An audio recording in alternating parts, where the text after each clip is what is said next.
Can I just call you PP on the rest of this episode? Priyanshi is too Yeah, complicated.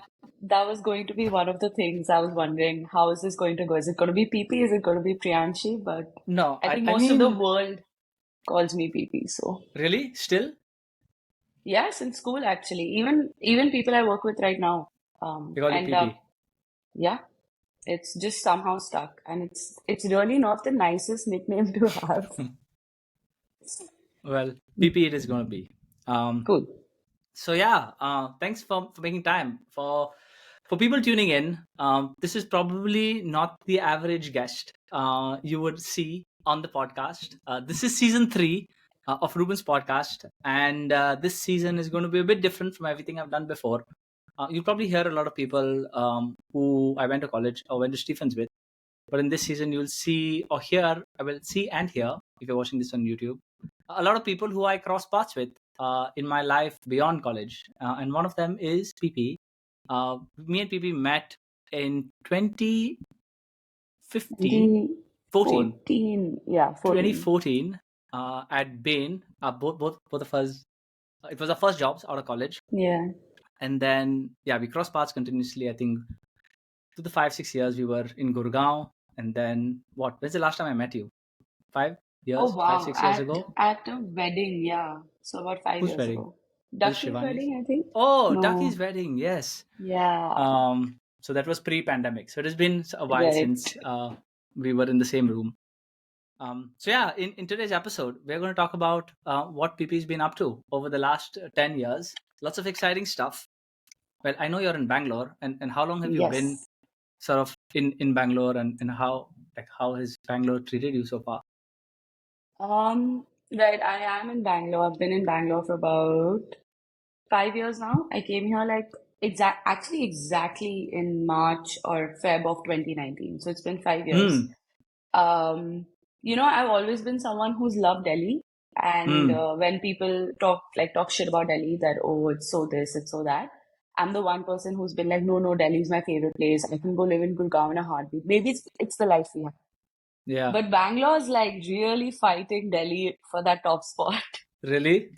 Yeah, so I'm really, really happy here. I'm not going to talk about the weather and Hmm. I'm not going to talk about the traffic. I think Wait, the weather's bad the or the weather's weather's great? insanely good. That's the Oh, joke yes. that people in Bangalore are always talking Okay. about how the weather's amazing. It's always spring, Yeah. there's no summer. Yeah. So people don't have ACs in their houses. I don't have my fan on right now. It's like great. Um, no, but And the Bangalore's traffic really good. sucks. Yeah, the traffic sucks. So weather and traffic is out. Hmm. But people, dude, it's Bangalore's all about the people. Hmm. And that's why it's been so good. So just really interesting, different people, and also sometimes really a very identical set of people. Hmm. But what So is the you get all sets. identical? What is the stereotype identical person? Oh, everyone is a fintech startup founder or a tech bro. Fintech. Fintech startup founder Okay. who has some kind of a tech inclination, definitely goes to the gym. 100% has raised money from like the 3 investors that like give everyone money. Is most probably sitting out of third wave or one like coffee shop taking interviews. It's like very, it's an outline. I So see. yeah, that's a big trait, like solid personality in Bangalore. And is that like very true, or is it still a stereotype which has outlived its truth? I don't think it's outlived it yet. Oh yeah. Just because it's like that's the joke, right? If you come up with something like, let's say right now, I'm like, hey, I want to eat ice cream, but I want ice cream which has, I don't know, something in it, like vodka in it, for example. Yeah. There's probably someone sitting coming up with that startup idea right now. So like Hmm. every third or fourth person you meet is a founder, and Hmm. every second person you meet is some kind of an engineer or in the tech space. So I it's see. that way it is a startup bubble. But if you step out of it a little bit, which I've been a little lucky to do through mostly friends, Hmm. you also meet very interesting people. Like I've met tattoo artists, I've met people just like doing all kinds of cool things. So, Hmm. Got but it. घूम फिर के startups. So What's like social hierarchy? If you're not a founder in Bangalore, are you like uncool? no, see, that's the thing. Actually, it's good that you mentioned that because in Bangalore, there's no social hierarchy. So yes, there are some founders who can't stop talking about, oh, I raised this much and I did this and that. But apart from that, which I think is a really small bubble, Bangalore's like a very weirdly equalizing crowd. And what I mean by that is it's very evident from, let's say, if you step out. So if I go Mm, to a party or I go to like the fanciest restaurant or the most like local neighborhood bar, mm, what you're wearing doesn't matter. Nobody mm, cares. So you could be super dressed up, no one's gonna look twice at you. You could be in a sari, no one cares. You could be in shorts and a t-shirt, but you'll fit in everywhere.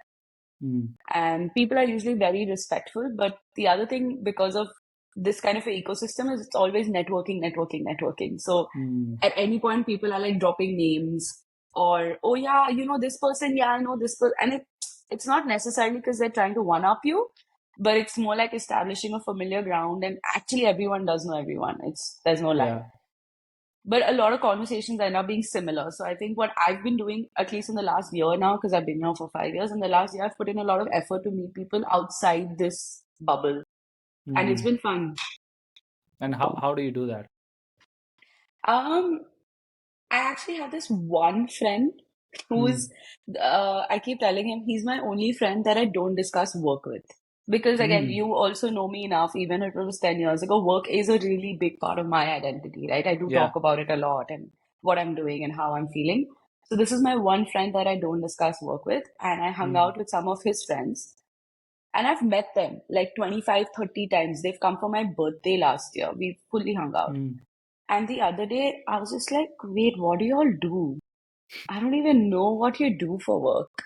So, and it was so fun because all we do is, like, at least they do when they hang out, is they play video games. Someone will be knitting and call it getting older, but it's not even like, okay, every time you're getting drunk or you're raging, and that's the only idea of fun. So, suddenly, fun has a new definition and socializing has a new definition, which is nice. I'm quite enjoying it. So what is a good fun weekend for you look like? It's not raging, is Yeah, it? it's no, right now, I'm very off raging, Yeah. surprisingly. Yeah, I'm trying to do 100 days of no alcohol. So I'm on day I'm on day four. But we'll Long get there. long way to go. We'll get there. A good weekend for me. So, uh, summers here, we in my neighborhood, but like, you know how Belvedere was, right? Yeah, So we have a little Calcutta group in Bangalore, of which is course. also, we're like always in each other's houses and we live in the same lane. So like last night we had family dinner. It was a potluck. Mm, So anyway, one of them has a pool in their house.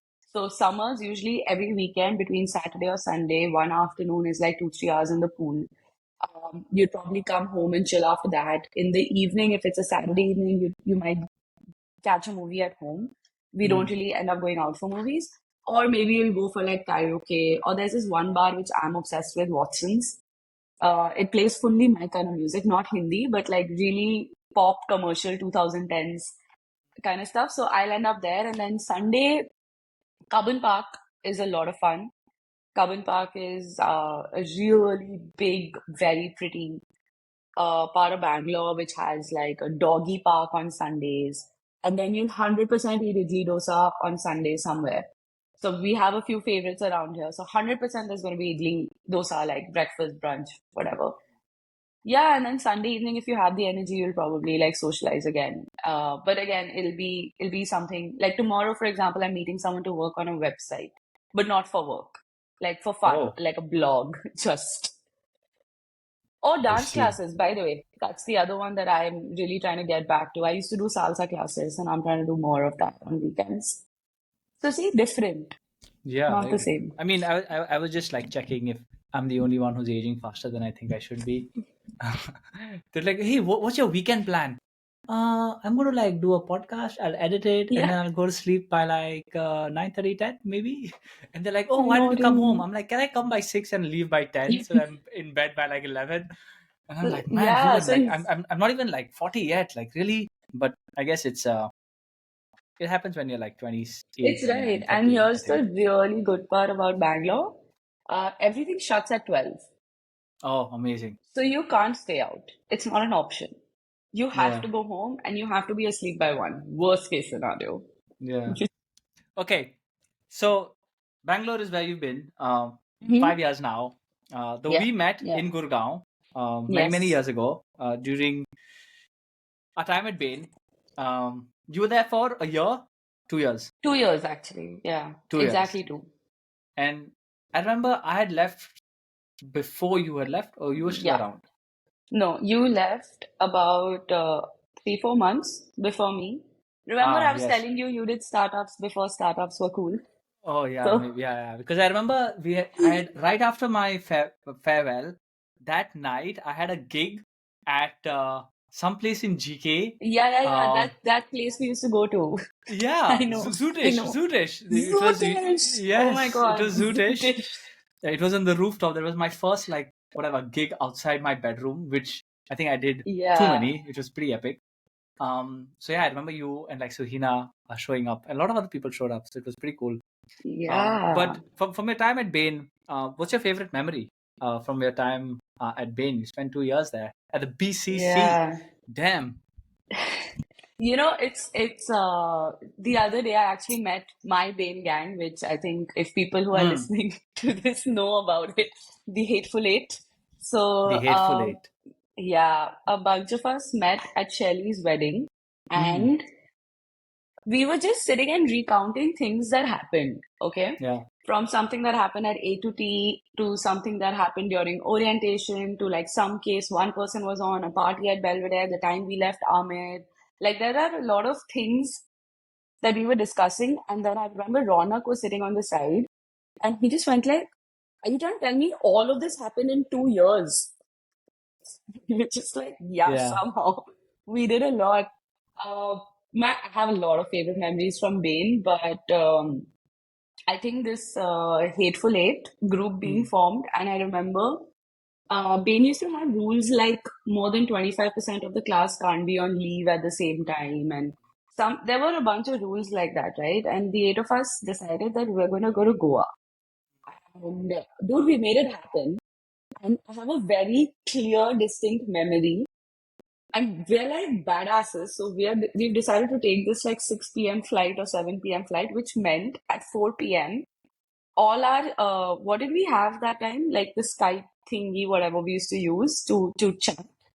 Um, yeah, and on a group chat, we were just like, should we go? Should we go? And then someone's like, okay, cool, get up now. And in that tiny office, eight of us got up and started dragging our suitcase. So everyone stopped working because we are just like walking in one line. And we yeah, walked out of the office, and then that was really funny because then everybody in office knew that okay, they're going to go up, yeah, and we really put it out there. So yeah. that was it was really funny. And there are a bunch of other memories also, often involving alcohol, Mm. including the time we left Amer. I don't know if you know about this. No, I do not. Okay, so there was some Bain party, Mm. and this is when we were A1s. So I think, Yeah. we First really year at enjoyed Bain. alcohol. Yeah, really enjoying alcohol. And as usual, the party was about to end and people had been drinking or whatever. And everyone was like, cool, cool, let's go back to Belvedere. Either Yeah, I'm guessing your house, my house, or whatever, C84, I think it was. Whatever. yeah, So we were supposed to go back to Belvedere. And one by one, we all left, right? The girls, between the eight of us, the girls have found each other. We found Batla, Donnie, Nishant, everyone. We've gone back to Belvedere and we're raging and everything. And it's fine. Like, it's cool. yeah. Suddenly we realized we don't know where Amer is. Oh shit. And the next morning, we were like, bro, Amir, where were you? We couldn't find you. We didn't take you. And Amir was livid. How could you leave me and go? And we're just like, dude, we couldn't find you. We couldn't find you. And he just went like, did any of you try to call me? We're just like, oh, wait, yeah. He's like, I have zero missed calls. So now, even for eight of us, every time we're hanging out, we're like, is Amir there? Is someone Oh missing? no. And we left someone out. Are the eight of you still in touch with each other? Yes, yes, very, very much. Weddings have helped Yeah. because every year at least one person from the group has got married. Mm. So weddings have helped. The girls, honestly, Shelley's in Bangalore, by the way. Oh, nice. So I went to Argentina with Gunveen right now. Mm. Suhina has become part of my Calcutta group. So the girls are definitely very, very tight. With the boys also, I think we're very, very much in touch. Mm. So there's a lot of activity on the groups. There's a lot of pictures and videos being shared from 10 years ago. Nice. In So your voice note, that, you told me that so you were at the Bain for 2 years. You figured yeah, that you felt that you were average at Bain and you would always stay average at yes, Bain, and that was a big yeah. reason to leave. At Hmm. what point did you figure, or do you remember the moment where you realized that oh, I'm just average at Bain? Yeah, I still remember the moment, and it was a very scientific reason because I got that, what is it called? That whatever review thing that used to happen twice in a Yeah. year. And the first year, everyone had told us that, yeah, it's okay to get a three. Mostly everyone gets a three, it's fine. But Mm, I still remember once I'd become an A2, and then the first mm, review that I had, I thought I had killed it. Okay, yeah. because I still remember we'd set up that one entire new function. It was just Mm, Prakriti and me, and I had worked really, really hard, and I was really proud of my work. I thought I did a yeah. really good job. Mm, And at that point, I'm in A2 and I'm talking to like the end, whatever, front end consultants and stuff. And then I still got a three. mm, And that was when I realized that, you know what, if this is my peak, like, because I knew mm, I can't possibly do better than this. Like, yeah. I realized that this is my like best. Mm, And if my best is going to mean this, and sure, there were actually like in hindsight multiple reasons why that happens, and also like that's really not a judge of my like capabilities. Fine, yeah. but in that moment, it's your first job, and and there's so much competition and comparison. And I often say this. I think Bain hires very similar people. Like we are Mm, unique, sure, but as a personality type, everyone's very similar. mm, So then when you hear and people discuss, right? So you're just like, okay, that person's got a four, that person's got a four. My time, though, someone has, Amir has gone and got a five also. So yeah. that was, and I was like, are you serious? So that honestly broke my heart. Like, I think that was because, again, I'm also someone, and Bain is full of people like this, someone who's always been an overachiever, always been top Yeah. of their class in school, in college, in anything I've done. So that was my first like reality check that, okay, I'm not the best. Mm, And then I was like, okay, now what do we want to do about this? Do I want to sit for these NDC interviews and then, get rejected? I was just like, I don't want to risk it. It's something I don't want to face. So what are my alternates? Where can I go and win? And that's how my B school happened. you said that you had this need to be in the top 1% in whatever you do. Is that still the case? Yeah, Do you still believe that? 1,000%. Like Why? and the thing is, because like I was saying, I think I draw a lot of my identity and self-worth from what I do. Mm, But it's changed over time. So while I have to be the best in what I do. Okay, I mm, don't like being average, but that doesn't mean I'm not willing to learn or spend time trying to get better. But as long as I feel like, okay, eventually I will get good at this. For mm, example, I used to do partnerships at some point, and I realized I don't like it. So mm, I'm not going to be good at it. So let me drop that. On the other hand, when I was a product manager, mm, that's not something I was very good at from the mm, beginning. In the middle, I became really, really good at it. Then I'm not. But the biggest change about this whole be the top 1% is now it's very like intrinsically driven and not external mm, validation like a number. So mm, it's very for me. Like if I feel like, wow, this is a very cool idea, or wow, did I mm, just do this like so fast? That's yeah. good enough. Mm, I see. So it's kind of working now. Okay. Okay. So that was sort of the big driver. I know like a lot of people I would I think sort of went through similar kind of experiences where you were just like, oh, I'm a three, I'm a four, what was a Yeah. five? And for people who are not familiar, every 6 months, yeah, there used to be like review Yeah. cycles, and you were rated on a scale of 1 to 5. Five were like you were exceptional. Maybe people would not get that much, or it was very rare for somebody to get a five. And on average, if you got a four, that means you were doing well. Three, by definition, meant you were meeting expectations, but Yeah. that apparently was not good enough.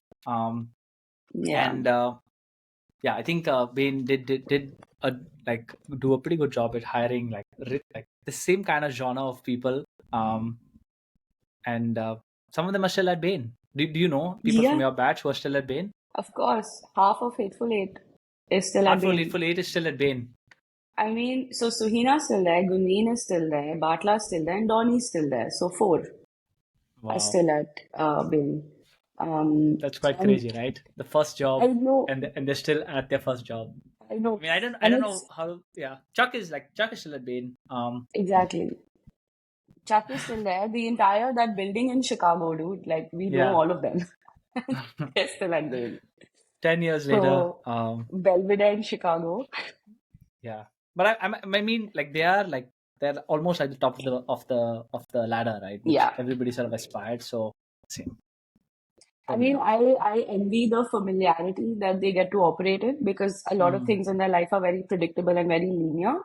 But I also find it funny when, they'll discuss with me that, oh, I have to make this presentation and it's not a Bain presentation. I have no idea how to do it without that toolkit. Oh yeah, So they like go crazy if things are not gray and red. yeah. It's hilarious. I mean, like yeah, like at least now at my current company, when we do have to make slides once in a way, I do get crazy when things are not like left aligned and Yeah, very clear. So that like people must be wondering like like what disease does Reuben have to care about all this formatting stuff? But yeah.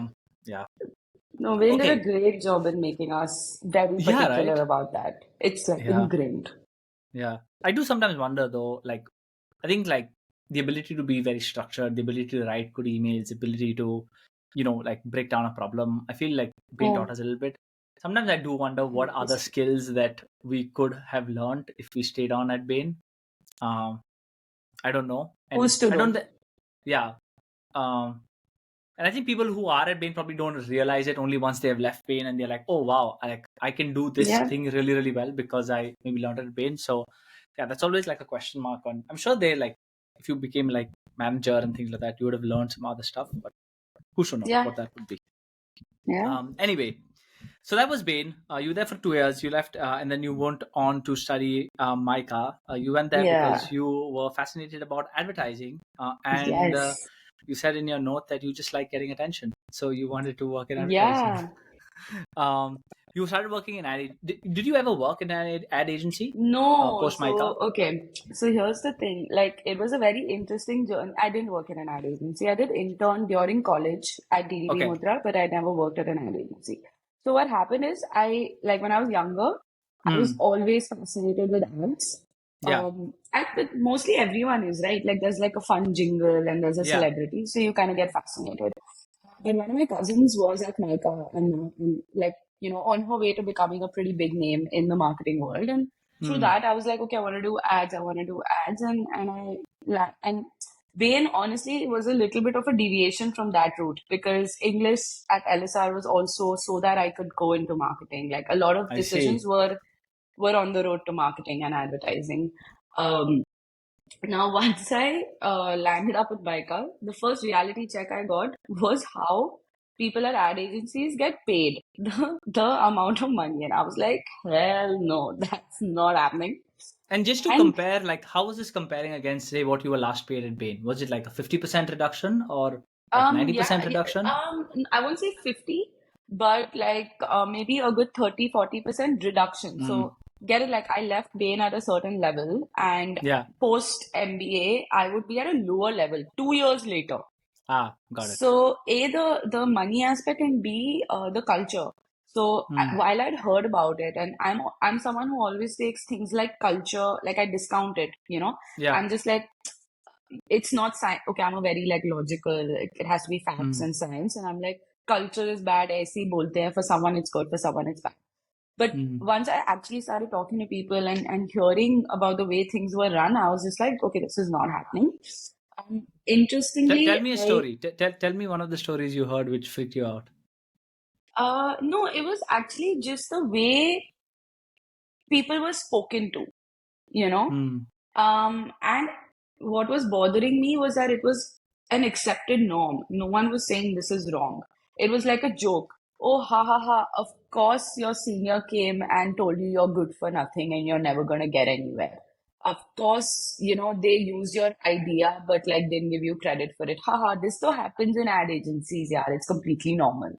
Of course you're going to be working in the middle of the night and give like creative ideas. So it's like the myth started dissolving. And then we had this one talk by someone from Star. And she came and she spoke. This is all at my class. So she came and spoke about how they launched the Pro Kabaddi League. Yeah. And I was fascinated Mm. because you know what? I suddenly realized all these things that we watch and love, like whether it was Indian Idol growing up or some other show, someone's done a lot of research to decide what it should be. So when she spoke about the Pro Kabaddi League, she told us about how they decided the sport first, and then which states or locations to build the teams from, and just the entire maths behind it, the logic behind it. And I was like, wow, I want to do that. So then it turned into I want to do media and I want to do reality shows, which by the way is still a dream I have to somehow, do Netflix has such cool reality shows. Why can't we do like Too Hot to Handle or Love is Blind in India? Come on, with arranged marriages, like best option ever. So that became like my dream that I want to become a TV show producer. And then I Yeah. started down a media like path. So post Mike, I worked in a media company. Got it. Got it. So you never ended up Effectively. working at an agency, but you'd heard all these stories, and through Micah, you were like, okay, maybe not actual agency, but I want to work on, yeah, basically Right. conceptualizing and coming up with these With these shows. ideas. Let's Yeah. talk about reality show. You want to Yeah. be a producer of reality show. I think, in my personal opinion, reality shows are just garbage for the mind. Yeah. Like, why? Like, do you agree or not? And then, if you agree, Absolutely. It's why called the fuck do you trashy want to produce? TV. It's So then, why do called. you want to? Why do you want to create more of that shit? Okay, I'll tell you why. Is it garbage for the mind? Is it trashy TV? Yes. Is it your cheap thrill? Yes. But that's the point of it. They say, right? Like TV or entertainment now is supposed to be an escape from reality. Like what do you Okay. do on Instagram looking at reels of that? Yesterday I was watching some reel where some big machine is coming in crushing bottles and Yes. things. Then you'll watch another reel of babies are falling down and getting hurt. It's the same thing, right? Except there's more structure to it and there's probably a longer storyline. So the point is, it's meant for entertainment. No one Hmm. who's watching reality shows thinks they're watching something educative or informative or I'm going to learn something. They're doing it because they want to be like, oh my God, that person's so stupid. And it somehow, because we're all narcissistic and in a lot of ways, it makes you feel good about yourself and how suddenly your life is great. Because uska life dekho, they're crying at something so stupid. A, that. And But B, things I like think, Love is Blind yeah, and all, does like yeah. it's all like hot people on the screen. How does that make you feel Yeah, better? I don't think that makes you feel because better. because the hot person is also getting rejected. Get it? Okay. Like Okay. unka life may be problem hai. So eventually it's like, okay, everyone's life sucks. And this person who, in the beginning you're like, wow, they're so hot. Oh my God, she's just 24 and she's like a marketing manager or whatever. And then Mm. suddenly things don't work out or they work out. In which case Yeah. maybe you'll have some hope and all. But by the end of it, net, it's just gossip. It's everyone likes to know about other people's lives, and this is such a guilt-free way to do it, Yeah. where these people are like, yeah, come, enjoy. Like, I love those shows where the girlfriend tries to check if the boyfriend is cheating on a reality show. It's wild, but I love it, and I know half of it is scripted, but still, Yeah. I love it. Like the fact that we all know that this is a lie and this is useless, but we're still indulging in it makes it Yeah. fascinating. Yeah. So interesting. For very later in life did I realize that WWE was all like a big fucking theater show. Yeah, And then I was like, what the fuck? Like, how did they get us to like exactly. buy in so deeply to it? It was all scripted. And then, of course, like in Singapore, they Exactly. had a small version of it, like live, and it was like that Yeah. was put out as like comedy, like it was like, and of course, there was a little bit of fighting and all of that. Yeah. But then when you look at it with the view of, oh, this is just a big comic theater, okay. But like when I was like growing up, they had those trump It's cards, and people took it so seriously. I'm so like, seriously. all lies. This is all lies. Um, so yeah, I don't know. Fully. I know a lot of friends of mine who are like obsessed, and yeah, nobody sort of like will ever kid themselves this serious. But I'm just like, you have 24 hours a day, you're spending 1 hour watching this bullshit. I mean, I also watch Netflix. I'm not saying I only watch fucking educational shit. Yeah. I like watching. I like watching like crap, but yeah, I don't know. I just don't get reality Yeah. shows. It's like, I feel like everyone's idea of crap and escape is just different. So everyone has some shit that they do. For example, like for me, Twitter is stupid. get it. Like, I think Mm. it's stupid, but it's just my personality. And like, I don't understand why you'd say something in like that, like in such a Yeah, short sentence. yeah, I think it's stupid, but yeah. it's clearly doing really well. So similarly, like if it's reality TV for someone, it's reality. And it's I funny that guess. you mentioned you have 24 hours in a day and why do you want to spend 1 hour doing this? Because it's something I've been thinking about a lot. That does every hour have to be like classified in the good bucket? You know what I mean? Mm. Like I was productive or I learned something. Or first though there was, thanks to the pandemic, all of us were trying to learn something at any point in the day. So Yeah. that all work out. Um, and then I at least went into, okay, but let me not waste my time. Yes. But now I'm very comfortable wasting my time. You know, Mm. it's okay. I will do something where I'm doing nothing. Mm. Or even if nothing means I'm watching Love is Blind, it's fine. It's And cool. what changed? Why do you feel that way? I therapy. But no, it was a lot of therapy. No, I think for me, This and is a we'll great come to time to this. talk about our sponsor of this episode. So and so, enter PP's therapist name. If you would like to get in touch, here's the number. She's been great, Sorry. but I think I it genuinely, was, actually, when you just said that, for fun, I don't ever, like, I don't know, yeah, maybe, but yeah. I'm like, who sponsored this episode, right? And then I realized maybe therapists are the best sponsor for Reuben's podcast. I agree. I completely agree because everything I'm telling you, like now, it's coming across with such coherence and clarity. And like we were talking about it, right? On our episode, one of the things that really struck me is when she said something like, wow, you make it sound like it was such a thought out decision, everything I've done in 10 years, when Yeah. it was random. Yeah. But yeah, what changed for me was, I think again, we'll come to it, but once I started working for myself, I needed to have that time where I'm not working and I'm not Mm. feeling, because at any point I have something to do. And if I don't do Yeah. it, it's a very direct impact on my life, my income, my everything. Mm. So it's, again, I'm working on it, not the best at it, but Yeah. figuring it out. Okay. Interesting. Is Twitter very big in Bangalore these days? Like, is everybody just 100%. tweeting? Mm. Yeah, yeah. Everyone's not tweeting, man. Everyone's quoting tweets. I think that's the Ah. problem. Did you see this person's tweet? Did you see that person's tweet? And in the middle, I indulged in it. Okay, I tried because Yeah. I mean, of course, with my job being in marketing, and plus, I was just trying to see how much of a personal brand can I build. Instagram has worked. LinkedIn, thankfully, is working really well. But Twitter, I failed also. I think I just don't get it. Yeah. So yeah, Yeah. people I don't get do. Twitter. I don't understand why would you get to a point wherein you just write something you're thinking. Yeah, I mean, I can get it if you're trying to sell something or you're trying to build a quote unquote personal brand, which I want to get to in a second. But yeah, yeah, like I never got the point of like tweeting. Like I would like I really like telling maybe the 100 people I know. Like I would like to tell them about things I've been doing, just because exactly. I would like to read about what they're doing, right? And not in a showy off manner, but just like, if I haven't spoken to somebody in like a year, I don't mind seeing a picture of them going to Yeah, Greece or a picture of them going to their gym, right? I mean, oh, cool. But I don't want to know yeah, this is random, like a random person on the street. Like I actually don't care. So yeah, yeah. and like, why would I just randomly put out a tweet? I really think like personal newsletters would be really, really, Oh my like if God, everybody yes. writes a personal newsletter and sends it out to like their group of 25 friends, I would like subscribe Yeah, to all my friends' newsletter if they I commit to like agree. putting in the effort of writing it once a month. And Hmm. what's been up in life, what's up in life, what's up with work, if they need help on anything, maybe 5 pictures of what Exactly. they've been doing. I would read that shit. But So we like, actually yeah, did that. Sorry, we actually did that. Post college, yeah, two of my friends, Sakshi and Arushi, because Sakshi was going to another country. Arushi and I were going to be in the same city, but there was still like, oh no, Arushi also eventually went to Chennai, whatever. So we weren't in the same space. yeah, So the three of us started this thing of sending emails every like week or 2 weeks.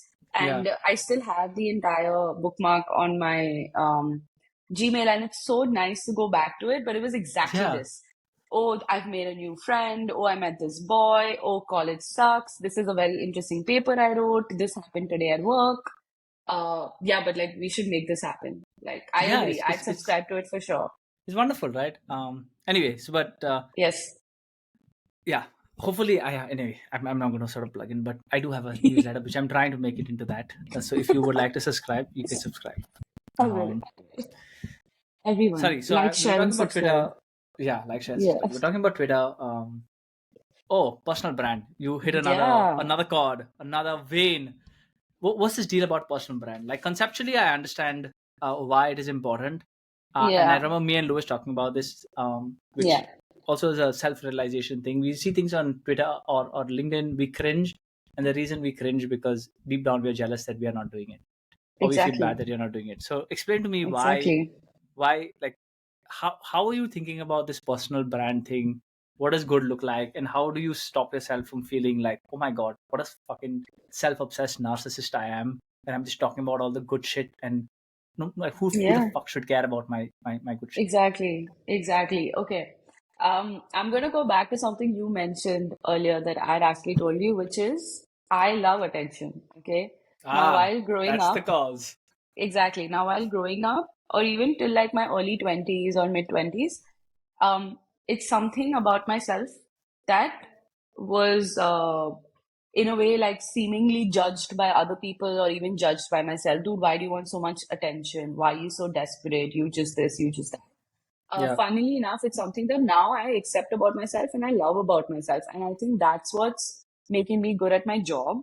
That's what's actually made me get into this whole personal branding concept, right? Hmm. Now, and the thing is, different people do it for different reasons. For some people, it's because they actually want to make a career out of it, right? Like someone would end up becoming an influencer. Some people would do it because they genuinely feel like they have so much to say. And Yeah. narcissistic or not, but they feel like I have so many smart things to say, I should put it out there. Yeah. The third type of people will be the people who are doing it in some way to tangentially benefit their career, uh, Yeah. which could be everyone from a Kunal Shah to like Ankur Bariku to or whatever. Yes. It's like, so I think I operate somewhere in the second and third bucket where I genuinely sometimes feel like I'm so smart. This was such a cool thought.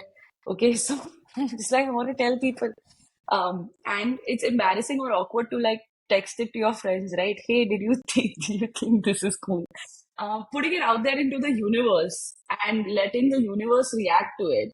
And then when you suddenly see those numbers shifting, right? Like the likes are coming, the replies are coming, the concept, it's another kind of an adrenaline hit. And it's not like I'm some big influencer. I have what 1,000 followers on Instagram and some 5,000 on LinkedIn. But that one time, for example, this one time, one LinkedIn post of mine went viral, so to speak. What is even virality? But let's call it viral. Yeah. It got like some 1,200 or 1,300 likes, and 30 people had shared it and something. And I was just like, I've arrived in life.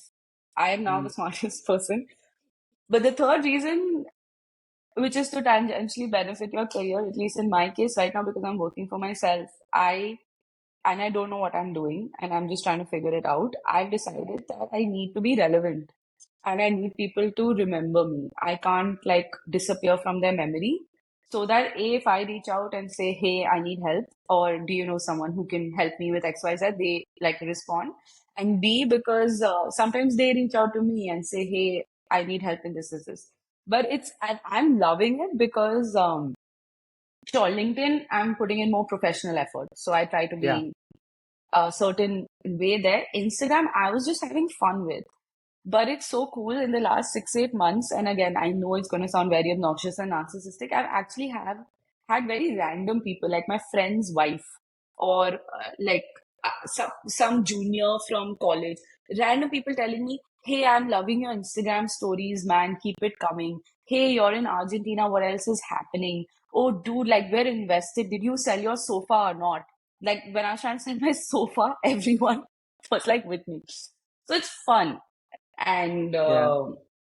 now it's become going into that zone of personal branding or whatever. But what I'm trying to get at is the objective doesn't always have to be I want to get 1 million followers, and I think it's like this is the version of myself I want to put out there, and it's fun.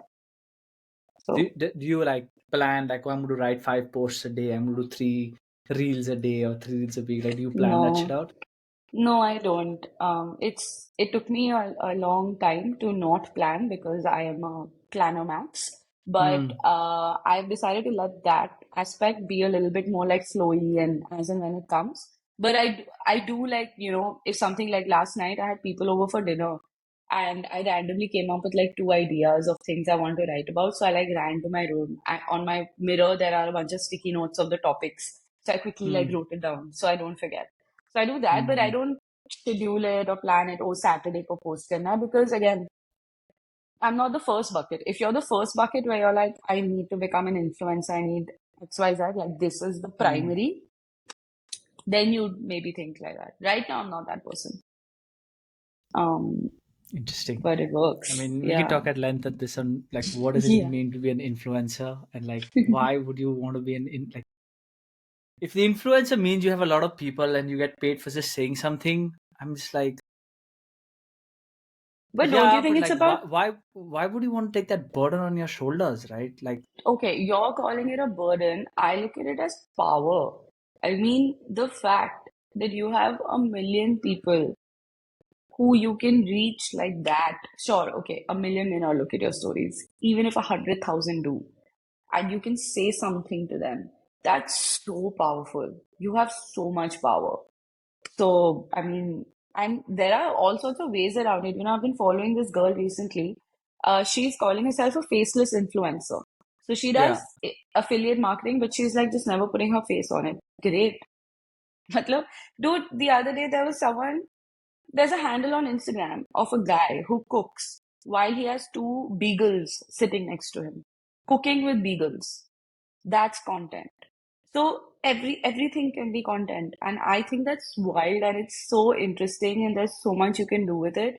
It yeah. obviously has its issues, but that's why I'm in the space that I'm in, like this whole marketing, branding. See, it's all coming together. I like attention. I want to be creative, ads, media, reality. It's all coming together in this like marketing domain Hmm. now. So I'm happy. It seems to be figuring itself out.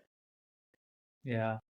I mean, I think it's yeah, it's so many things. Yeah, it's I think a bunch of things. I think there is value of having a personal brand. I think there is value in figuring out ways to get people's attention. I won't say get Yeah. people's attention, but like I think that is very negative. Like I hate that. If Mm, you're trying to get my mm, attention, like I hate that.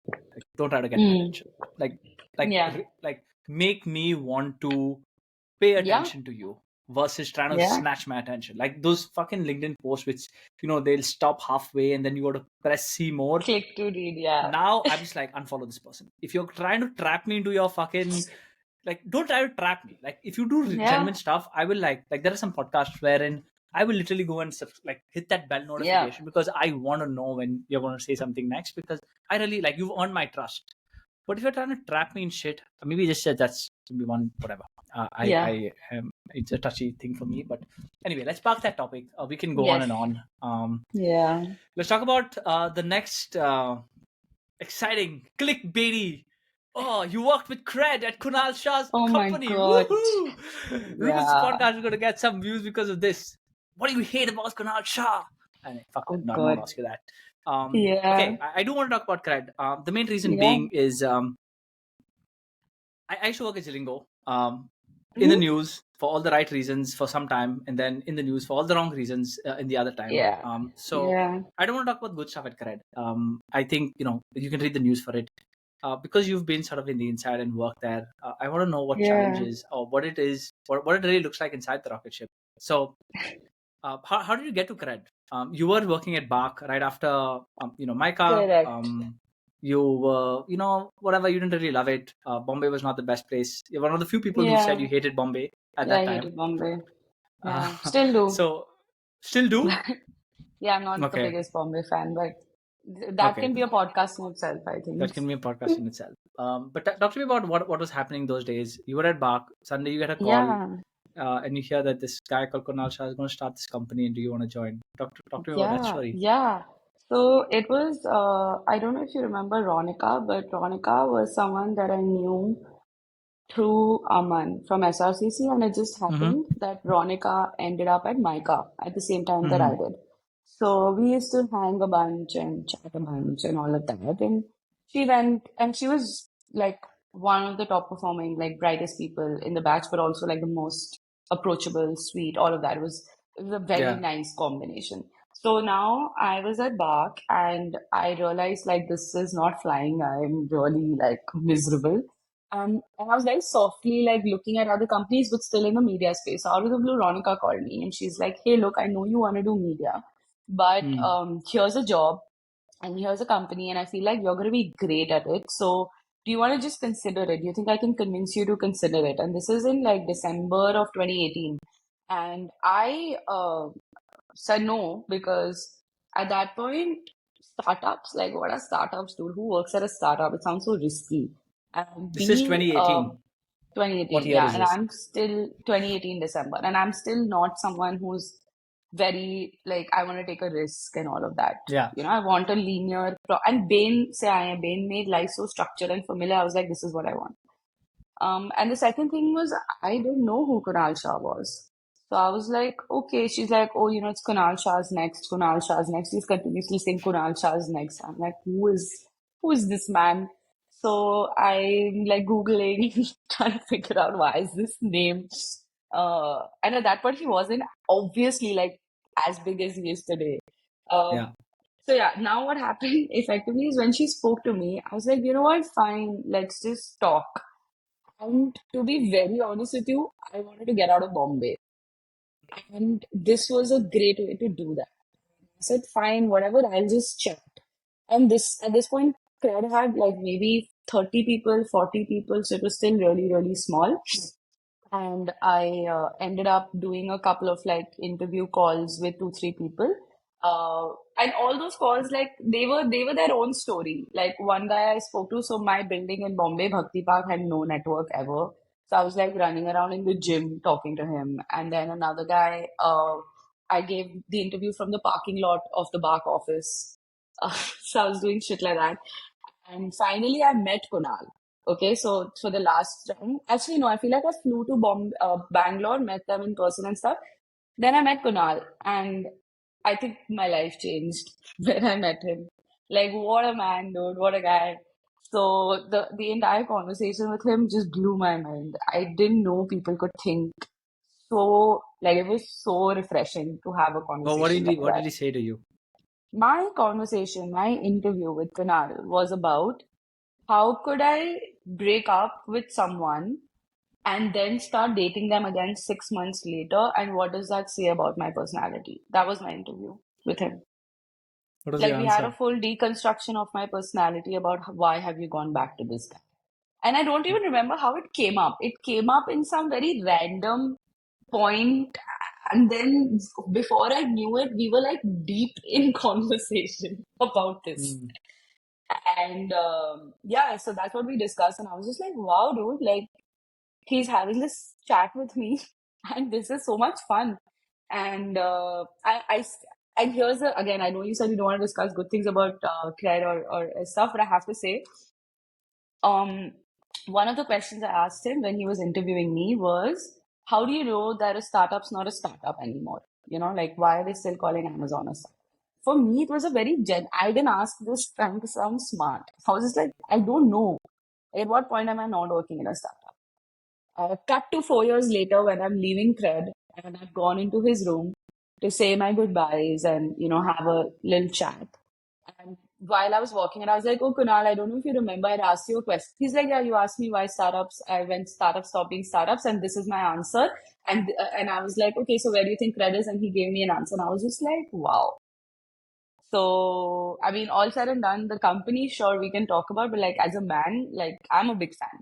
So, uh, there's something about him. Yeah, I don't think anybody would contest that. Yeah. What was Cred when you were joining? Like what did they sell you?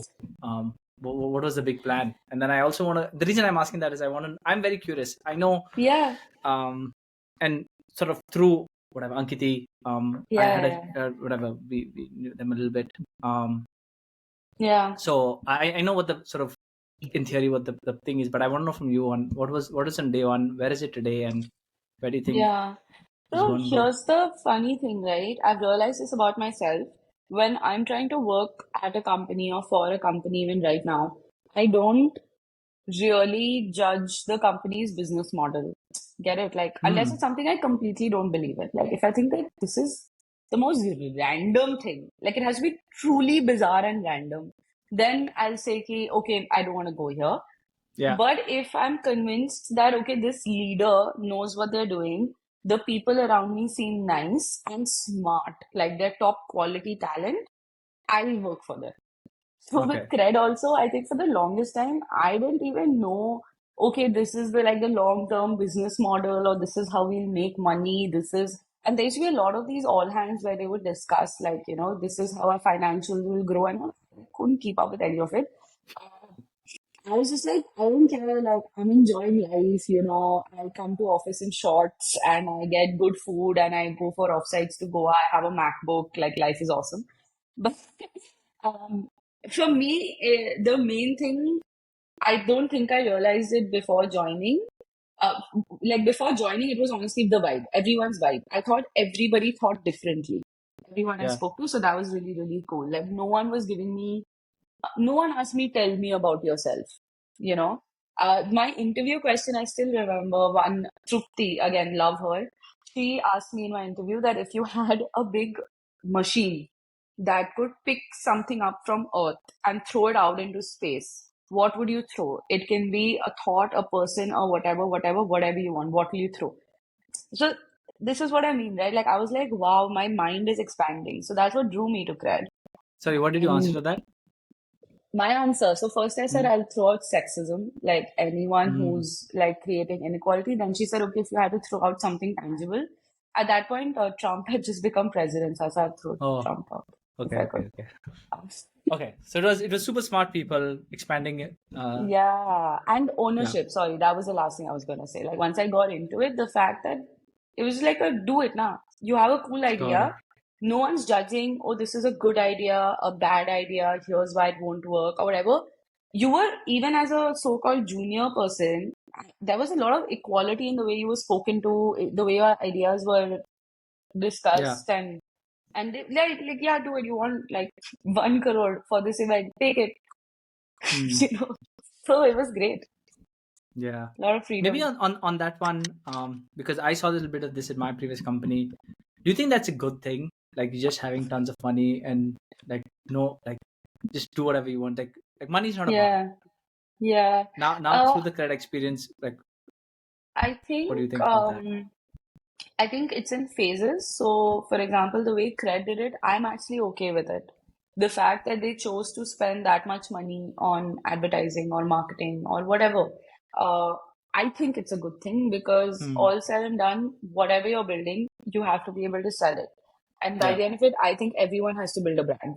So, Yeah. Cred managed to do that, right? Like Hmm. that's what matters by the end of the day.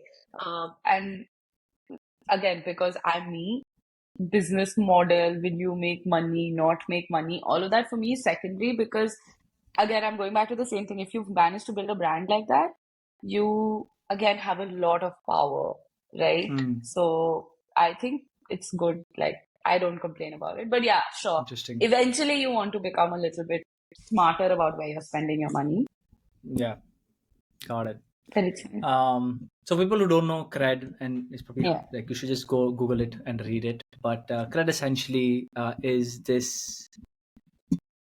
It's essentially like a service which started off as a way to pay credit cards and get points, and you can get points to buy a lot of good stuff.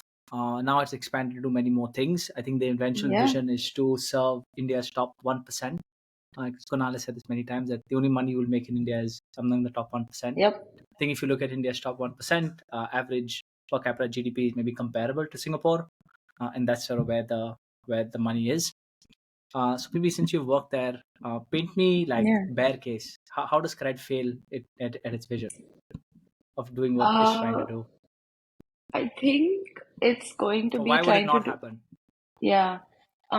Okay, so here are the things that are definitely going for Cred. The fact that the talent quality is really, really good. So like insisting on perfect work, insisting on everything being awesome and just right. If I had to kind of predict this, for me it would just be two things. Like A, either you try to do too much Hmm. um, where it's just like, okay, what's going on? Even right now, there's a lot of stuff happening on the app, and versus earlier where it was like a very direct use case. So maybe just trying to do too much and not knowing which one is supposed to work out for you. And I think The second one will be just this, like you've kind of spoilt everyone and made everyone very entitled. And we used to discuss this at Cred also a lot, that everyone wants to walk around, oh my God, Cred coins are now useless. I don't know what to do with it. So there's a certain level of entitlement, and that kind of happens, right? And then suddenly one day the bubble bursts where people aren't as Yeah, fascinated with you anymore. Because Cred is now trying to do things which are a little bit more utility and like like now they have a UP like scan and pay or yeah, things like that. It might still survive through it. But yeah, probably like doing too many things and trying to get everything perfect. And then like, yeah. nahi chal raha, band kar do. There's a little Hmm. bit of that mentality. Uh, Otherwise, yeah, as a brand, it's made a mark. So Of course. no denying Yeah, that. fascinating. Do you think Kunal will start another company after grad? I really hope so. I, because I want to go work for him again. So I really hope he does.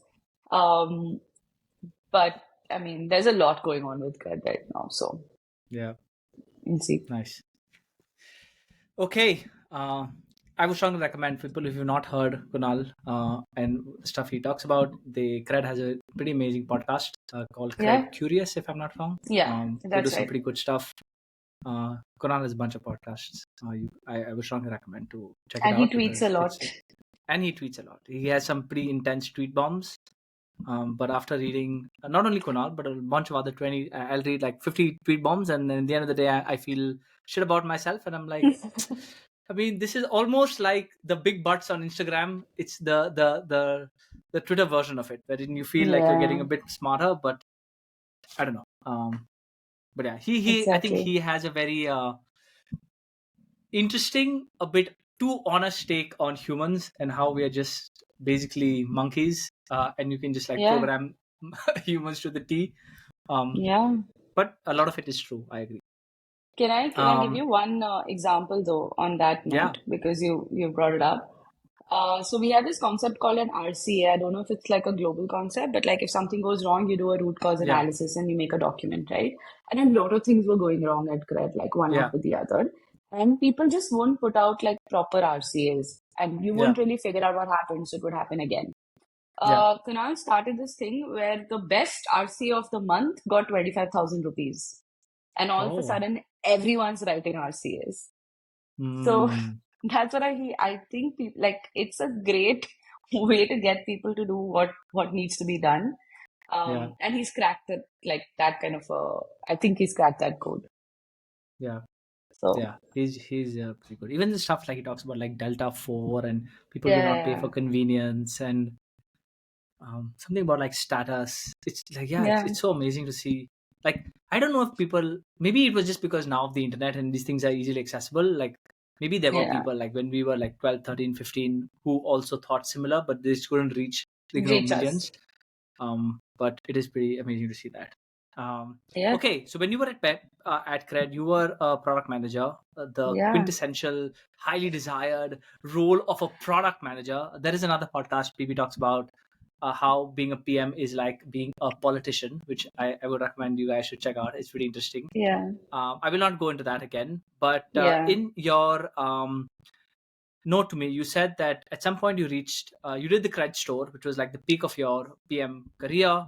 You were coordinating with about like 1,000 people through COVID. Nobody reported to you, and yet you managed to launch the 100, Cred store. not a 100, thousand. 100 people. I 100. mean, just another zero.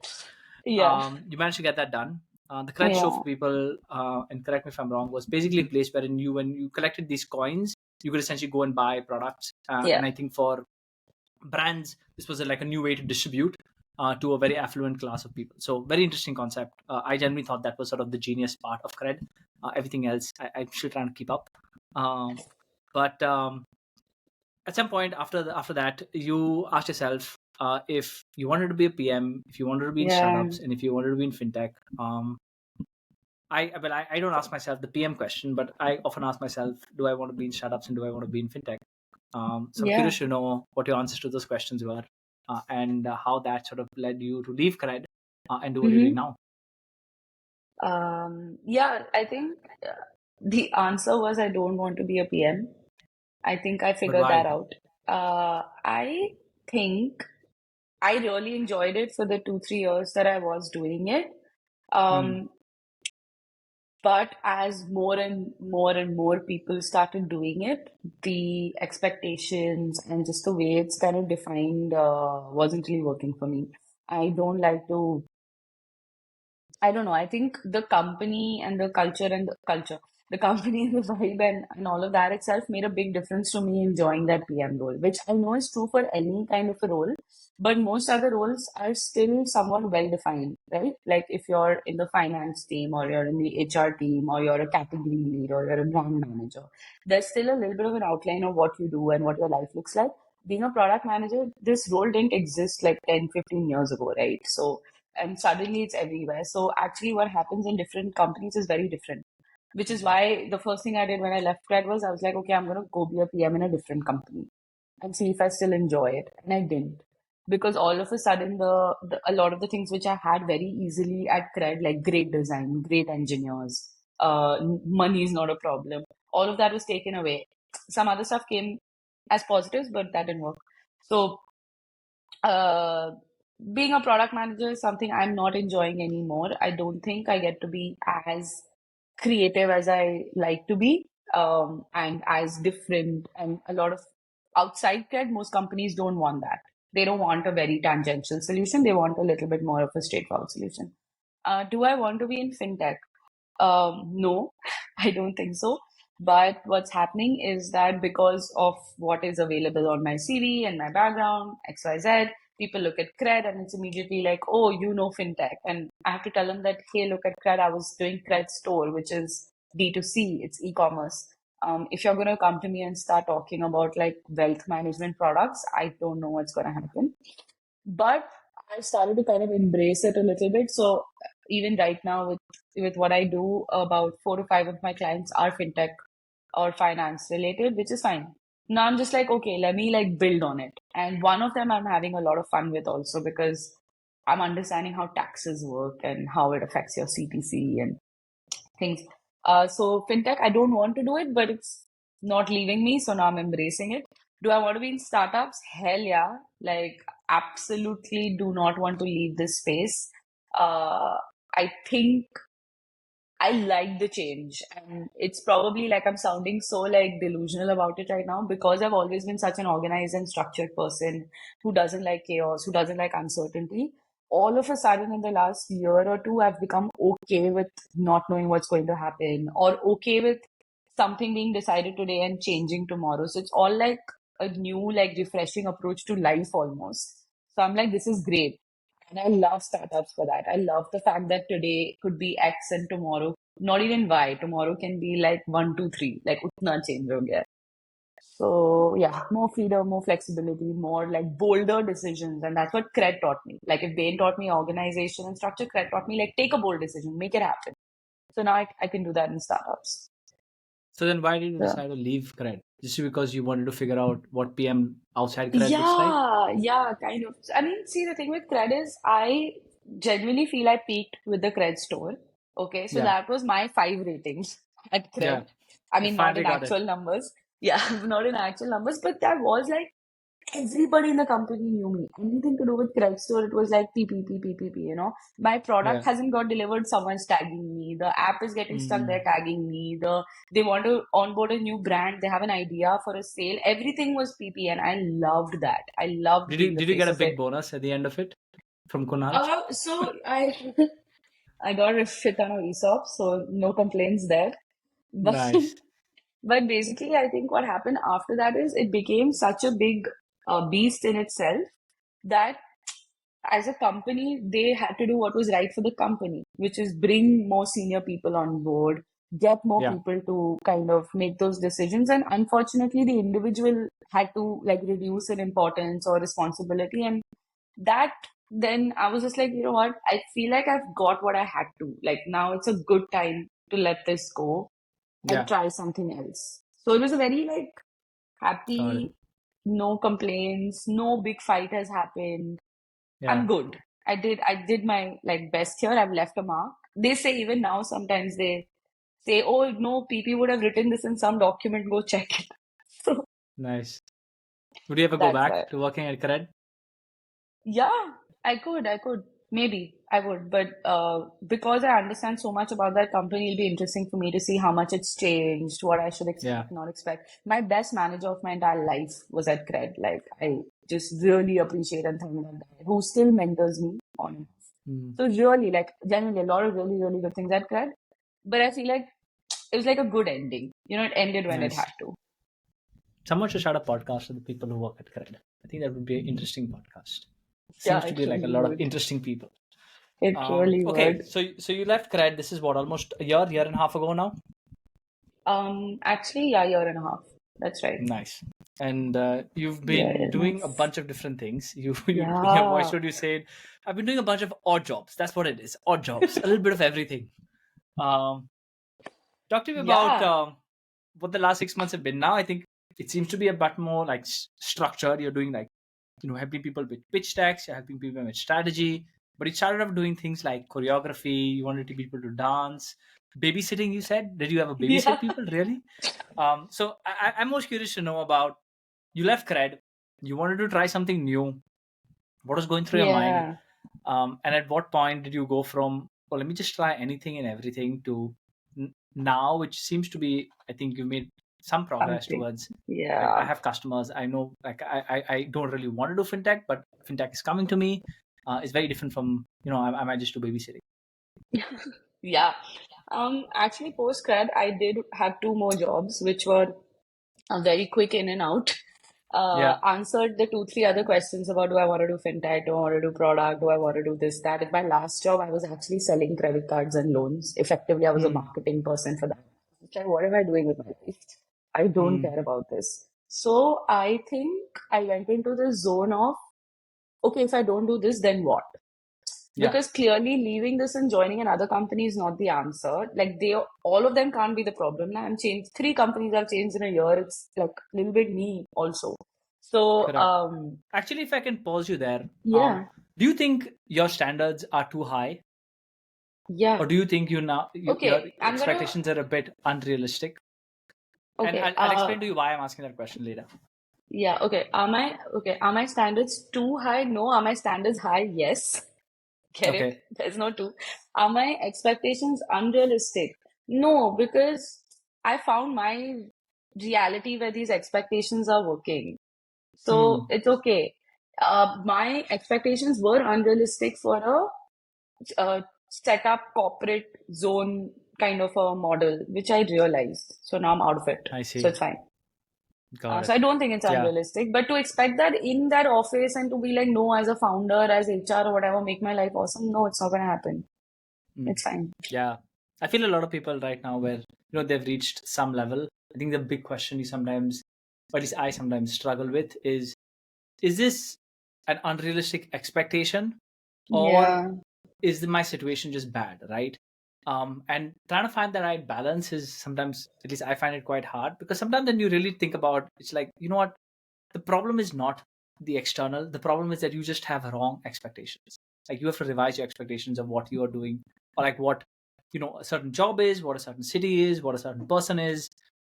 Yeah. And I feel like expectations, like bad expectations, are at the core of a lot of our problems. But at the same time, I think not having that attitude that I will just settle with whatever is, served to me is, Exactly.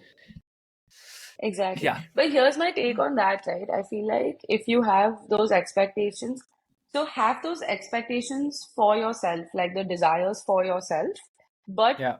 be real about what you're expecting from other people. Like, I can't expect a company to, for example, be okay with me working from home every day. But do I want to work from home every day? Yes. But they're two separate pieces. So it's Yeah. okay for me to want to work home, but I cannot expect this from this person or the city or this company. So that division, I think, helps because no one should Yeah. settle, man. Like everyone should like get to what they want to get to. Yeah. Um, Yeah. That's a good way so of looking at it. Like having high expectations of yourself, or like for yourself, but not for having very high for like things you can't control. yeah, I you guess that's a good can't. balance. But anyway, so you But figured out you had certain expectations. Your job was not going to give it to you them. yeah, yeah, So you yeah. decided, let's pull the plug. Let's change. Let's not be in a job. Um, Yeah. So it started off with, okay, if I don't do this, then what do I do? Okay, it was very Yeah. simple. If not this, then what? And I'm like thinking, okay, I don't want to go to this company, this company, this company. Do I want to do marketing, product? Because suddenly everything is in the open. Do I want to do strategy? Do I want to go back consulting? Should I go back to BCC? Like everything is happening in my head. And I was like, okay, you know what? First, actually, it was a very nice conversation with my dad that convinced me to quit, where he just said to me, he said, listen, basically I was sitting telling him about how I want to open a shop. I was like, maybe I'll open a shop for pets and then the pets can come and do this, and then they can become friends and some. I mean, I was like, can I just say something? Because you're such a dynamic person and you're always full of so much energy. And I don't know what it is you've been doing for the past 2 years, but it's gone. Like that energy has somehow disappeared. Mm, and when you're talking about it right now, it's coming back. So can you just think about this? And I was just like, yeah, you know what? I want to quit, but I don't know what I want to do. He's like, it's fine, then quit. And I was like, no money. How will I make money? How will I do this? How will I do that? He's like, first of all, you've saved a lot of money, so you're okay.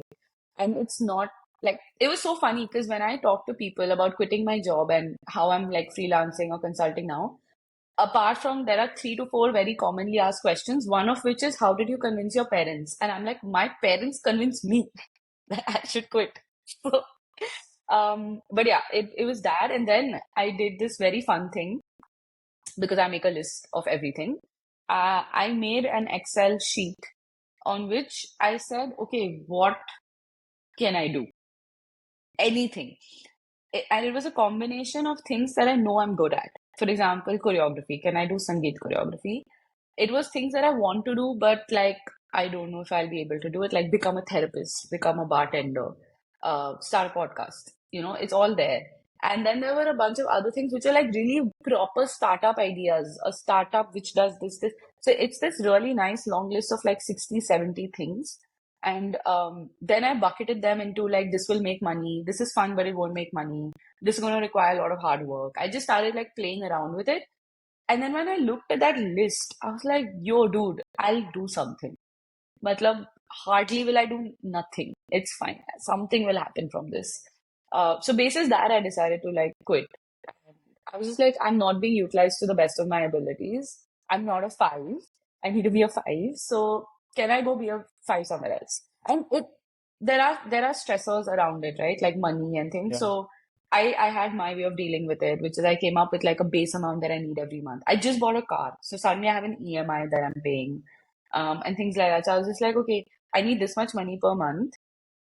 From my savings, I'll take out this much. So this is my personal runway. So in 6 months, if I can't break even, then I'm going to go back to a full-time job.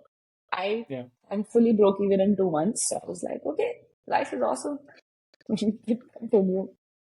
Uh, so you Yeah. you did put in a lot of thought, and you did all of this stuff before you actually took the plunge. Yes. Yeah. There was kind of setting a little bit of a safety net and a base, like Yeah. having some idea of what, but not having the exact idea. A lot of people I talk to, they're just like, oh, I want to do exactly this, Yeah.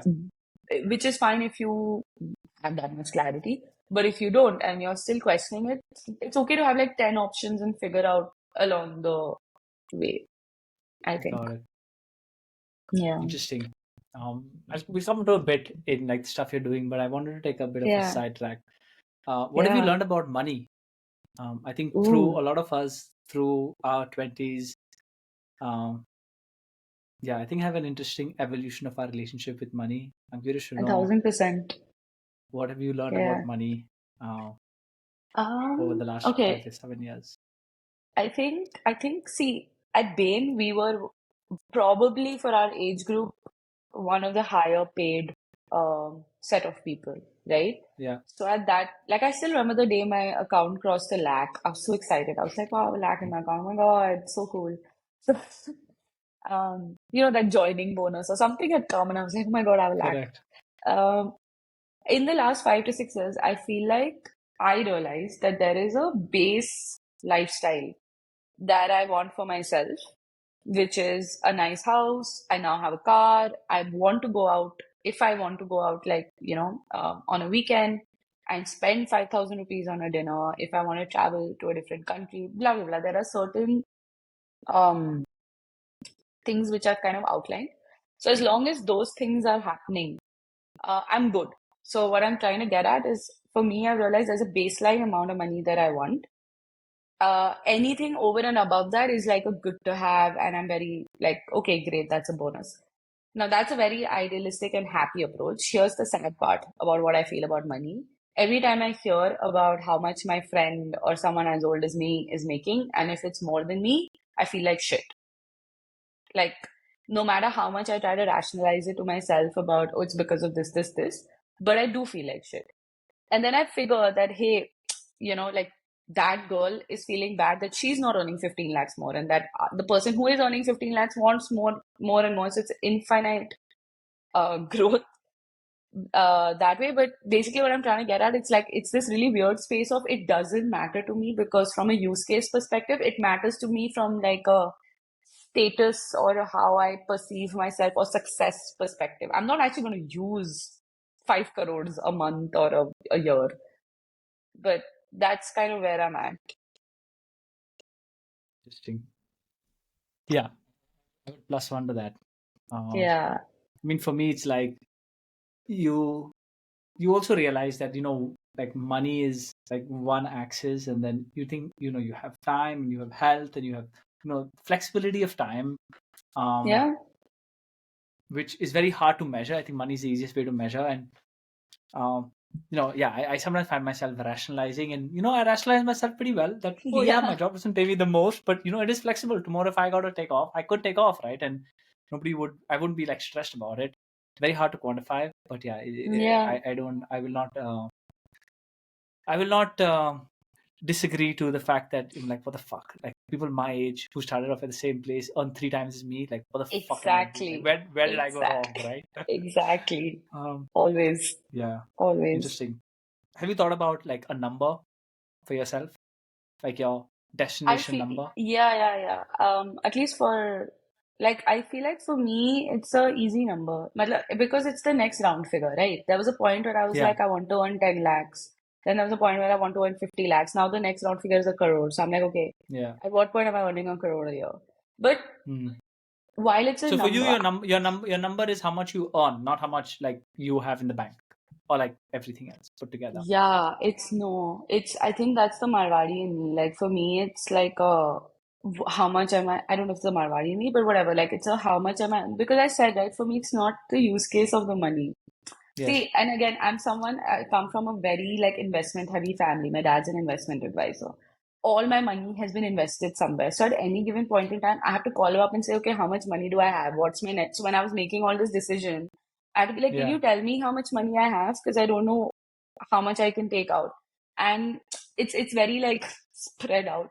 So I won't say I'm the Yeah. best at managing the overall financial thing, which I should, but I don't. Yeah. Um, but yeah, like to answer your question, it's about like how much I earn and where I'm at. Again, to make myself feel better. Do I need the money? No. I'm perfectly Hmm. happy right now. Yeah. Um, Like, do your friends know how much you have in the bank? Very, no, they don't know how much I have in the bank. A bunch of people have asked me how much of credit stocks I have though. But I think there are very specific people that I do discuss a monthly like bucket. For example, right now if I'm earning like X amount, I'm just trying to figure out, okay, how do I make it Y or Z? But Hmm. what I'm trying to get at is it's not a thing that I'm obsessing over. Okay, let me rephrase. A lot of people are usually, from a career perspective, optimizing for money, right? Yeah. Most people, or they'll be optimizing for, let's say, a designation or a job role. Right now, I'm at a phase where I honestly started optimizing for happiness. It's like what Hmm. you said. I have flexibility. I don't want to work on Monday. I won't work on Monday. It's fine. And somehow in this effort to optimize for happiness, money just came. Yeah. So I'm like, this is great. So what I'm trying to say is it's not the primary factor anymore. Hmm. Which is why even when I'm discussing with my friends, the conversation is more like, hey, so I want this to go from like 2 lakhs to 5 lakhs. So like, do you have a suggestion on like, Hmm. should I change my rates? But just that, not Got how it. much Got it. money do you have and I have. Interesting. Yeah, I think Yeah. a lot of our decisions in life are so centered around like money, on the jobs we do, and as a result, the jobs we do, the lifestyles we live, where we move to. But yet, I Yeah. feel like people just like do this on their own silo. Like they never like talk about the money. And I mean, I don't know how important it is for people to talk about money. But I think, or like, I wonder what would happen like if all, and I don't think, I think it's harder to do with parents and like family. I Yeah. think that's a bit weird. But like people who are your peers, who all are probably have the same stress, who all have the same questions, and the Yeah. irony of it all is deep down it actually doesn't matter how much money each of us It have, right? doesn't. Because Yeah. we will still be friends. Like if you went broke, or if you like your net worth went up 100x, I don't think our friendship would change that much. Yeah. So while much easier said, harder, yeah, much easier said than done. But I do wonder if yeah, like what would happen. It's also like a one-way bridge. Like once you cross that bridge, and as you said, Exactly. if my friend, like say for example, Chuck and me, and we're Yeah. and we're talking, and Chuck tells me, oh, this is what I have in the bank, and maybe it's like 100 times I have, right? I mean, that's a bridge we can't go back from. Exactly. Now, like, would it like does it change our friendship? Of course not. Would it be? I think would each of us be better that we can maybe confide each other with one of the biggest stresses of our life? I think yes, but yeah, I think Yeah. it's one of those one way things which I don't know. Somebody got to take that risk and tell me if that risk is worth it. But anyway, cool. Yeah. We talked about money. Let's go back to the stuff you're doing. So maybe just very quickly, what kind of stuff you're working on right now, and what would you like for that to look like in say 6 months from now? Yeah. So I know I kept saying odd jobs, but it's actually that. Okay. So here's what happened. We were trying to answer questions around do I want to be a product manager? Do I want to do marketing? Do I, Yeah. fintech startups? The conclusion I reached was I don't have to pick one thing. Like for a Mm, while, can I just do a little bit of everything and figure it out? So what I'm mm, doing right now is I go up to people, especially founders, and say, I'm going to solve problems for you. It can be a mm, very, very big problem. It can be a very, very small problem. But you yourself can't solve every problem. So there are mm, certain things you can outsource, and here's why you can outsource them to me because I'm not like your run-of-the-mill freelancer who's coming and saying, "Oh, I'm a content writer or I'm a digital marketer." I am someone who is a generalist, and I right now have management consulting experience. I have product experience. I have marketing experience. I have startup experience. So I've lived in, like, kind of been in the situation that a lot of the people in your team are in. So I mm. do probably understand the context better and I think I can help. So I do, for example, a lot of strategy consulting projects. Like one of my clients right now, their one category dance wasn't doing well. So I've been trying to work with them to make that category do better. For someone else, it's a lot of social media, Instagram. For someone else, it's like a brand revamp. For a lot of people, it's pitch decks. Can you make a deck? I've made actor profiles. I've made a CV for someone. I see multiple people now. So it's a very like if someone says I need someone for this, I look at it in isolation. I'm like, is this a task I can do or a problem I can solve? If yes, I just sign up for it. So there's no real title or domain. Sure, I'm good at marketing or I enjoy marketing, but broadly, the other day someone said I need someone to code HTML, like code emails into HTML. I was like, yeah, I'll do it. But here's the thing, you don't have to do everything yourself. I take up so much work and then I simply find good, better people to do it. And then I'm just like the middle person. So there's a lot of that kind of stuff. How do you figure how much to charge? That's actually a great question. It took me a while to figure that out. I did two to three things. One is I came up with how much money I think I should earn in a month and Mm, then came up with an hourly rate for it. yeah. Um, and then I said, okay, approximately my 1 hour is approximately worth this much. And then the second thing I did is I came up with a base rate that, hey, if it's a project that requires like 10 to 12 hours per week, I'm not going to take it up unless it's, let's say, paying me a lakh or a lakh and a half. I'm just not going to take it. And I'm giving you the numbers so that it like helps if, anyone's listening and they're trying to figure it out for themselves. You just come up with like a base rate and say, okay, this is my non-negotiable. Of course, on occasion, there are some really sweet founders, and I'm like, okay, I love what you're trying to build, so let's do it. Or on the other hand, there are people that I just don't like, and then I'll quote like a really high number. So if I convert, then great, because I'm getting paid so much that I don't mind doing it. So the point is, it's beautiful, right? Because the arbitrage in this is crazy. I can do the exact same job for two people and charge them two completely different amounts, and it's fine. Do people haggle with you? Very rarely, very, very rarely. Oh, Because interesting. so I took some time to come up with these rates, right? For example, a founder who has even a little bit of funding is okay paying a lakh a month because it's not Yeah, so much that they're like, oh my God, I'm paying this girl so much money. And it's not so little that I'm unhappy. So like this yeah. 1 to 1.5 lakhs is like a good bucket. But and similarly for like presentations and stuff, the first one maybe I'll charge you like 20,000, 30,000. Can you imagine? 30. And then if you like keep coming back to me and you'll be like, hey, listen, can we do five next month for like 15,000? I'll be like, ठीक है. So not too much haggling, honestly. It's been chill that way. And how do you go about like managing expectations? Because all of this seems to be like it can be like scope creep. It's like, oh, this is not what I expected. Like, does that happen often? Yeah. Yeah, so for that, I figured out a few things. One, and again, like, God bless Nikita Narona. I mean, shout out for helping me like get on this path. But so there's this like concept of like a scope of work document, and Yeah. so I always put that Definition down. And it's definition of not, done. yes, so it's not as it's not like legal jargon or things like that, but it's very simple. It'll be like, okay, this is a summary of the problem. It's literally one page usually, and here are like the five things I'm going to deliver to you. Now, sometimes they're very specific, like 10 Instagram posts per month. Sometimes Yeah. it's vague, like core proposition of the brand. Matlab, sometimes it could be vague like that. But I try to outline as much as I can whatever I already know with the information that I have. That okay, and then phase one we'll do this, phase two, phase three. The other thing that I do is there's a lot of communication and like weekly meetings and stuff. So and it's like a large-ish strategy project. I tell them that, listen, buddy, the first week, 10 days, we're only going to outline how we're solving this. So that kind of stuff. And if it's a presentation or a pitch deck that I'm making, instead of making the deck, I first send them five templates. I say, here are five templates with like two to three samples. Can you tell me which one you like? And basis that feedback, then I'll just send them five slides. Then I'll send them the full deck. So there are ways to like break it down and solve it. Of course, there are times when they're just like, this is not what I expected, but I usually hear that very early on, so I have time to course correct versus deal with it at the end. So it's working. So fascinating.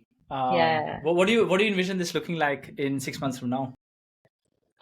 I'm really, really hoping that I can actually is like formalize this a little bit more. So it's very interesting that I actually have on and off hired people to work for me, right? Like I did have someone who was a full time with me for a couple of months and things like that. Uh, 6 months, 8 months down the line, I want this to be like a full-fledged problem solving agency of sorts. Like, come to us with any problem and we'll solve them. What I'm realizing now, it's been about 6, 7 months of doing this, is that I can't do everything, right? I only have a certain number of hours in the day. And if I want to scale this and grow this, I need to start building a team of some sort that can do a lot of this as well as I can, which is so funny because I never thought of myself as a someone who's going to start something. But this seems like a fun thing for me to start. And also, like now I understand that manager's dilemma, right? Like it's very hard to trust someone to do the work as well as you do it, or to give them an open, and they'll come back with a fully different approach, which could also work, especially in marketing, so subjective, no? And then to be like, but I had thought this, and then Yeah. to really, but that's my next 6 months is looking like that for me, like taking a decision on formalizing this, actually registering it as a company, hiring people, doing all of that because I want this to grow. I'm having too much fun with it. My clients said, no, there's fintech, there's education, there's a music school, there are actors and sports people, there's event management, there's just, it's everything. There was an architecture firm, a legal firm based in Dubai, like language company in Chile. Like How do it's they even just find you? how do they? LinkedIn. LinkedIn is one, yes. I would say LinkedIn is about maybe 20-30% of my leads. Some cold reach out, some people who just knew me in the back of back of beyond. But otherwise, honestly, a lot of word of mouth. Because I'm very active in a bunch of these WhatsApp groups and things. So when people are like, "Hey, we need an agency to do this," is this, like I said, if it just looks like a problem I can solve, I don't look at it as a this is what I do. I look at it as like, Yeah. is this a problem I can solve? If yes, I immediately ping them. So Mm. that, and I did. There were a few things I made, like this sweet little message and this one pager, sent it out to like 5, 6 founders and VC people. They sent it to someone. So aaj aa raha hai kaam. Like touch wood, getting work hasn't been a problem. In fact, right now my problem is I want to take on more and I can't, which is why the hiring and all of that I'm trying to figure.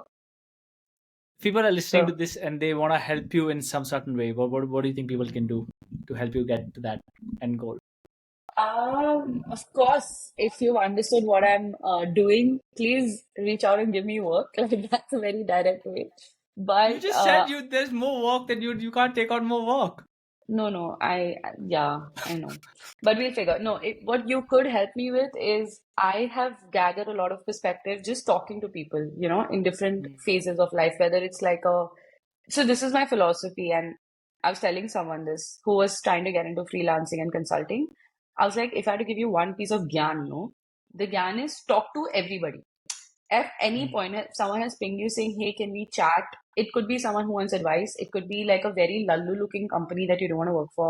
It could be a batchmate, whoever it is. Have that conversation with everyone. So, and in that conversation, there's going to be a lot of things you realize and you learn. And mostly it's going to be different from what you think it'll be.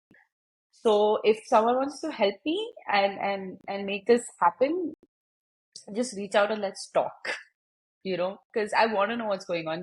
The point of doing all of this is I suddenly have exposure into so many different companies, people, industries. I just suddenly know so much more about what's going on. So I want to know more. So call me. I put PP's phone number in the show notes, but you Yeah. can find her LinkedIn and Instagram in the Yep. show notes. Yep. Okay, we've been at this for a while. Um, Yes. when you look back over the last decade, is there any shift in belief you've had?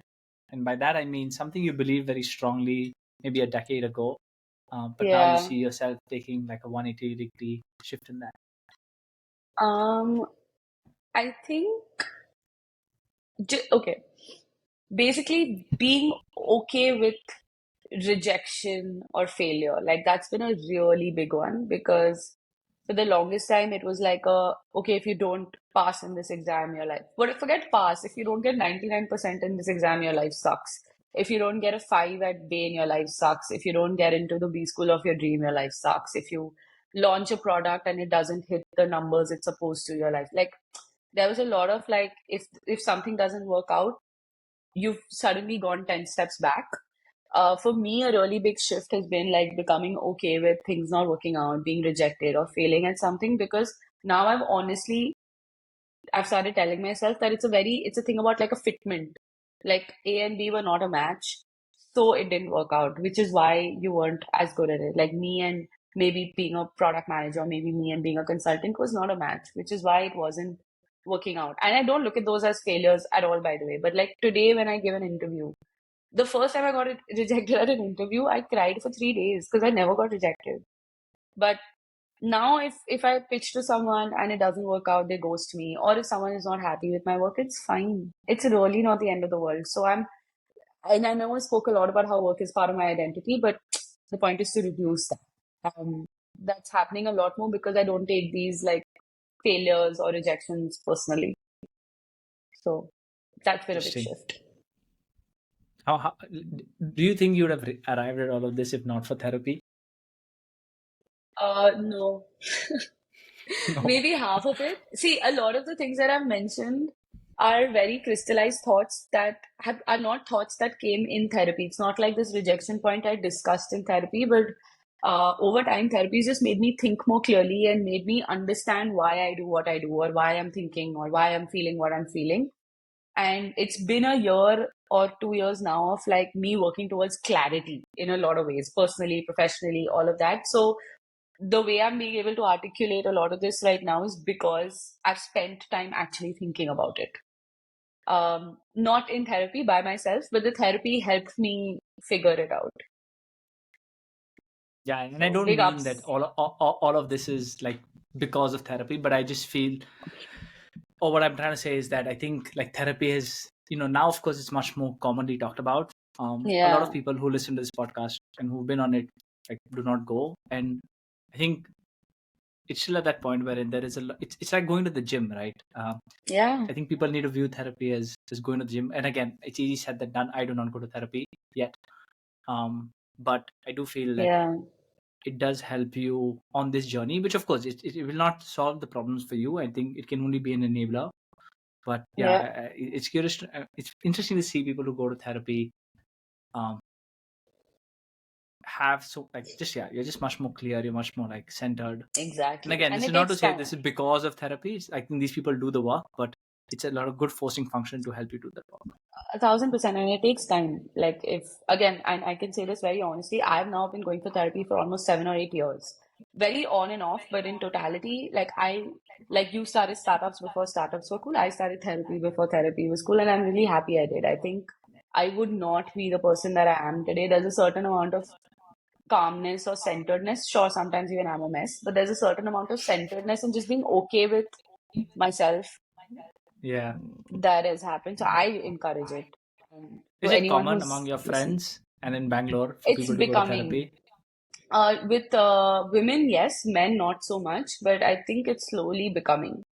But long Hmm. way to go. But it's talked about more, you know. I don't think people hide it as much. The first like 4 5 years, I never said anything to anyone. Now I'm on like everyone should go for therapy. Big pro therapy Yeah. movement here. So Yeah, man. I think one of the biggest takeaway I have from this conversation is, therapy would be a good advertisement on I Reuben's agree. podcast. Damn. Ask your therapist I agree. if she wants to sponsor the I'm podcast. gonna.